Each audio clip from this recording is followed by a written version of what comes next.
Di beberapa tempat di dunia, suara yang membangunkan orang bukan alarm, tapi ledakan. Anak-anak belajar membedakan suara senjata sebelum mereka belajar membaca. Ada negara di mana hukum hanyalah teori dan keselamatan adalah kemewahan. Ini bukan kisah masa lalu. Ini sedang terjadi sekarang.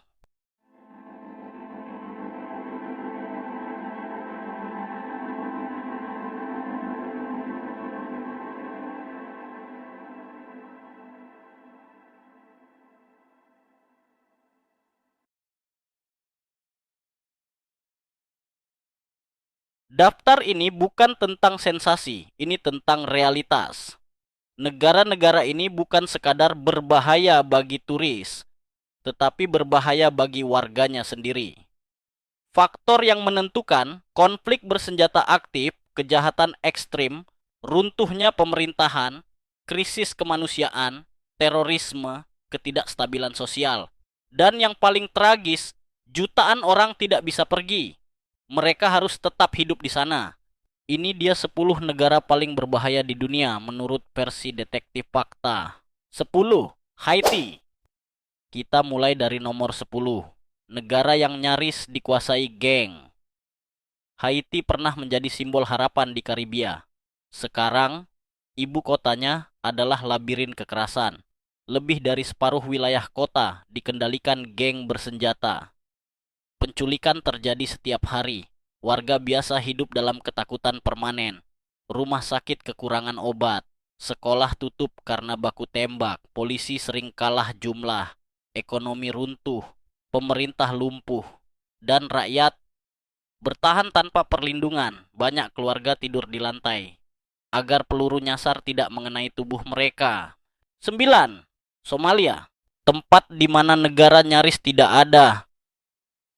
Somalia telah hidup tanpa stabilitas selama lebih dari 30 tahun. Kelompok militan masih melakukan serangan bom di kota besar. Hotel, pasar, dan kantor pemerintah menjadi target rutin. Bajak laut pernah menguasai perairan. Milisi menguasai daratan. Bagi banyak warga, hukum bukan ditentukan oleh konstitusi, tapi oleh senjata. Anak-anak tumbuh di antara reruntuhan, belajar bertahan hidup.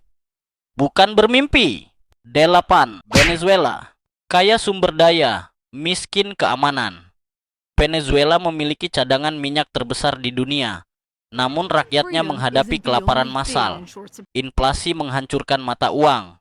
Gaji sebulan tidak cukup membeli makanan seminggu.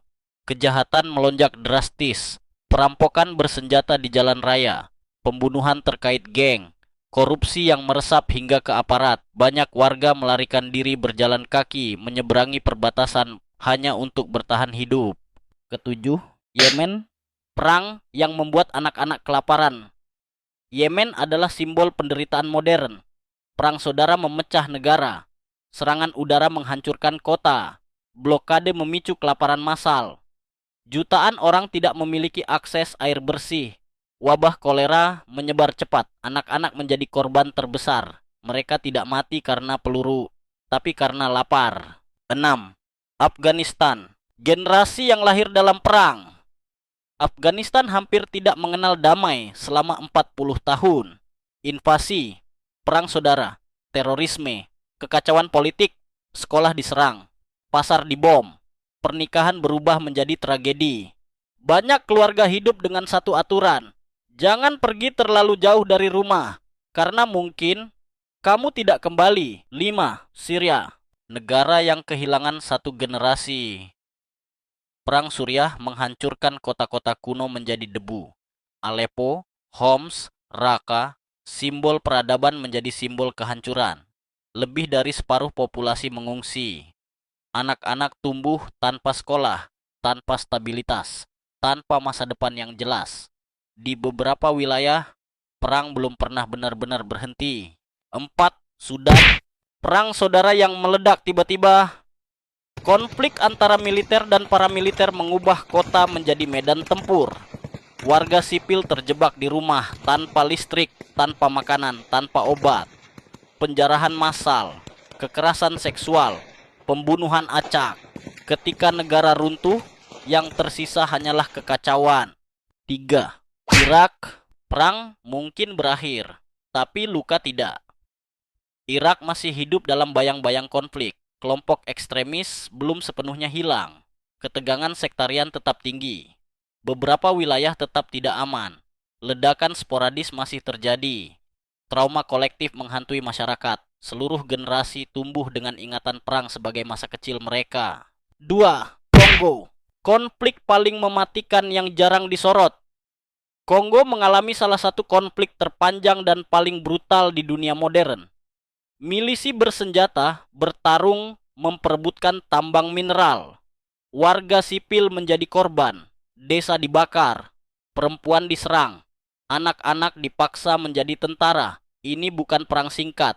Ini penderitaan yang berlangsung selama beberapa generasi. Dan dunia sering tidak melihatnya. 1. Ukraina. Perang modern yang disiarkan langsung.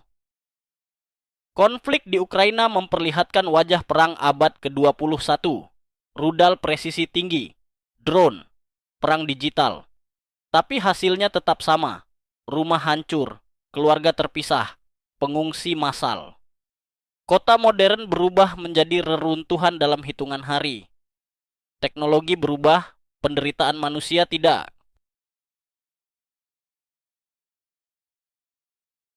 Di beberapa tempat di dunia, bangun pagi adalah keberanian, pulang ke rumah adalah keberuntungan. Sementara kita menonton dari layar, jutaan orang hidup di dalam bahaya itu setiap hari. Mungkin setelah video ini, kita lebih menghargai satu hal sederhana, keamanan.